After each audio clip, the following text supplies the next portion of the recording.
Today I want to show you how you can film a cinematic travel video with a minimal amount of basic gear, but also, more importantly, with minimum effort. Because, well, I don't know about you, but I'm not a professional travel filmmaker. So when I travel, I want to, most of all, enjoy the travel experience. I don't want to spend all my time anymore, like I used to, staring at an LCD screen, messing around with gimbals and drones. Basically missing the whole experience, the reality of the trip.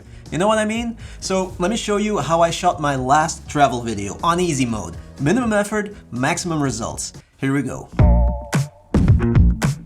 But first, what is a cinematic travel video? Look, for some people it's this. Epic drone shots and slow motion gimbal shots of models on the beach. A technically perfect video, usually accompanied by super dramatic music. And that's fine, of course, because that word cinematic is super subjective. It means something different for everyone. But when I make a travel video, first of all, I don't want to just show you what I saw on the trip. I also want you to feel what I felt when I was doing the trip, the atmosphere. And then secondly, I also don't want to show you just a sequence of perfectly lit and staged scenes.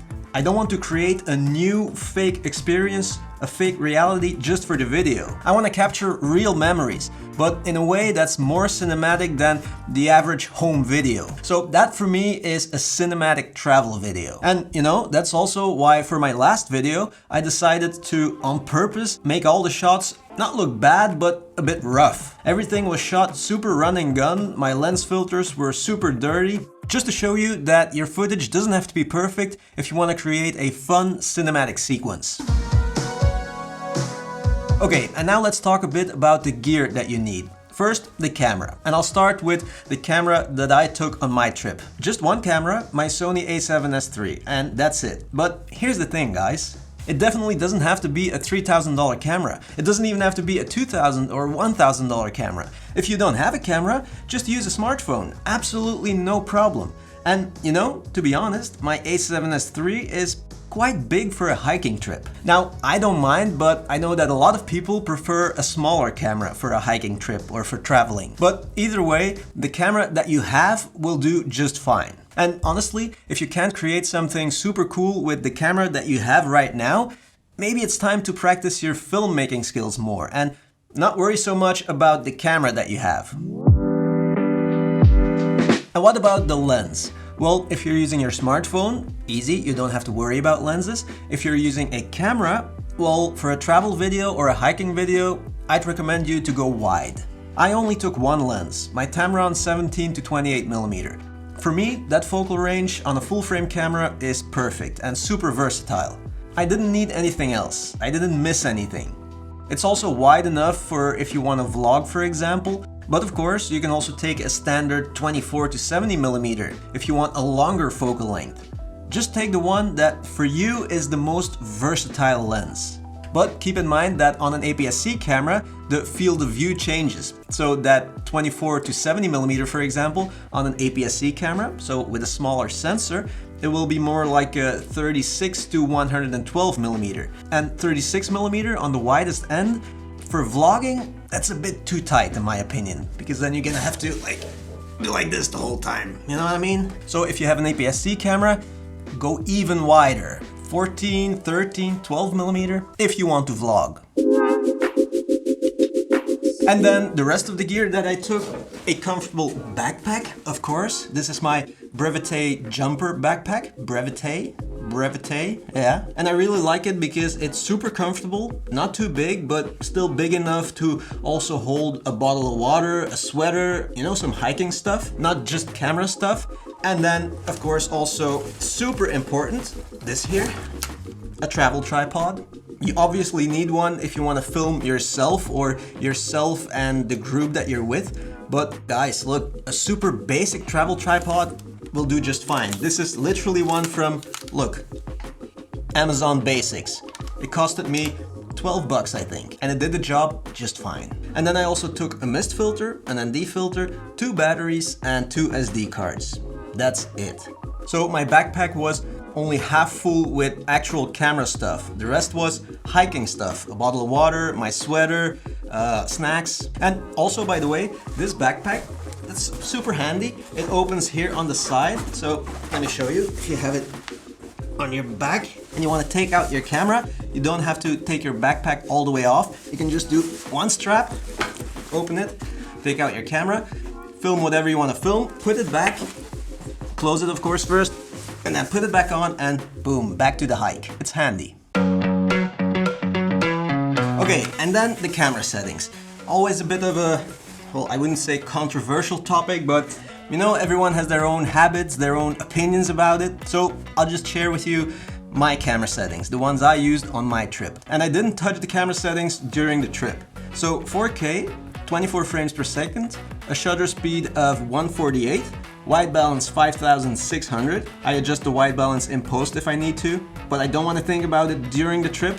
Minimum effort, remember? And then the profile is S-Log 3, sharpness set to -4, and the IBIS I set on standard. But yeah, so everything 24 frames per second, and that's of course because I didn't use slow motion. If you want to use slow motion, you're gonna have to use higher frame rates, obviously. But then the question is, are you gonna switch between high frame rate and normal frame rate all the time? Or just shoot everything in a high frame rate, 60 frames per second for example? Also different opinions on that, but you know, you can do whatever you want. I went for 24 frames per second only because it makes everything a whole lot easier. You don't have to think about frame rates. And how did I handle the exposure if I wanted to keep everything, you know, super simple and minimum effort? Well, honestly, I never went for perfect exposure. I wanted to keep it as simple as possible. Well, actually, the simplest way is to just leave your camera in auto mode, which is also perfectly fine. You don't have to use manual mode, but the next easiest way, in my opinion, is how I did it, by using the zebras. So in the camera settings, I had my zebras set to warn me when the highlights got overexposed, blown out. And so all I did was make sure that the brightest part of a scene, usually the sky, was not overexposed. So I made sure that there were no zebra lines visible in the brightest part. Unless it was a scene like this, for example. Here, those bright areas in between the leaves, it doesn't matter if they're overexposed because there's no detail anyway. But most of the time, I just exposed for the highlights. So I basically increased the exposure by adjusting the aperture or the VND filter until I saw zebra lines in the highlights. But that's too much, of course, because it means they're blown out. So then I lowered them just a tad again until the zebras were gone. But of course, doing it like that also meant that in the editing process, I had to correct the exposure for a lot of scenes. But it all looked great, no problem. If you don't want to think too much about exposure, I think this is a great way to do it. Now, if you want to enjoy your travel experience to the fullest and you don't want to think about compositions and angles and shots all the time, you need a plan. You have to plan your video before you leave. So what I did, and this helped me immensely on this trip, before I left, I made a list of some basic shots that I knew I would need to create an interesting hiking/travel video. Because of course I wasn't going to capture everything that happened on the hike as it happened. I wanted to capture memories, but of course I didn't want to end up with shots that looked all the same. So I needed a plan, a shot list. And it also makes everything a whole lot easier once you're hiking, and everything is more enjoyable if you have that shot list. But let me just show you, it'll make it easier to understand what I mean. So I used Milanote to plan my video, and this video is sponsored by Milanote. It's a tool that's perfect to plan and structure your videos and thoughts basically. But guys, you do you, okay? If you want to use, I don't know, Notepad, go for it. The important thing is that you plan your trip, your video. How you do it, that's totally up to you. But I like Milanote because it's perfect for quick planning. It's super flexible because it's all drag and drop, and you can add and remove elements in seconds, structure everything however you want, and you can use their templates or just do like I did and create your own template. I use it now every time I plan a video. And this is what it looked like for my last trip. So I have a short project description here, a video description, my to-do list, a gear list, because I obviously don't want to forget anything. And then here, this is the inspiration section. That's where I collect all the videos and stills that inspire me in the weeks leading up to my trip. It gives me ideas for my own video, you know? And the same goes for music and typography. And this is the super important part. This is where I've collected my shot ideas. So it's basically a short list and a small collection of shots that I felt I needed to create an interesting hiking story, a hiking video. So people walking alone or in a group, feet on rocks and hiking shoes, landscapes, animals, and of course I also made sure that there was some variation, some close-ups, some medium shots and some wide shots. But basically a list of a few basic shots that I needed to tell a hiking story. And I actually even asked ChatGPT to create a storyboard for a hiking video. And you know what? It gave me a few good ideas. Like this shot, for example. And then once I was finished with my plan and my shot list, I took that shot list with me on the hike because Milanote also has a mobile app. Now, there was no service during most of the hike. I knew that, so I just took screenshots on my phone. But having this list of required shots, if you will, made all the difference because every hour, every 2 hours, I just checked which ones am I still missing and I could just check them off, you know? And then the rest of the time, I didn't have to think about it. It was amazing. I could leave my camera in my bag for an hour if I wanted to and just enjoy the trip, enjoy the hike. I didn't have to think about what shots I still had to get, the angles, you know, it was all in my list. And so the rest of the time I could just capture whatever caught my eye, capture memories, because I knew that if I would get the shots that were on my list, I would have enough shot variation to create an interesting hiking video.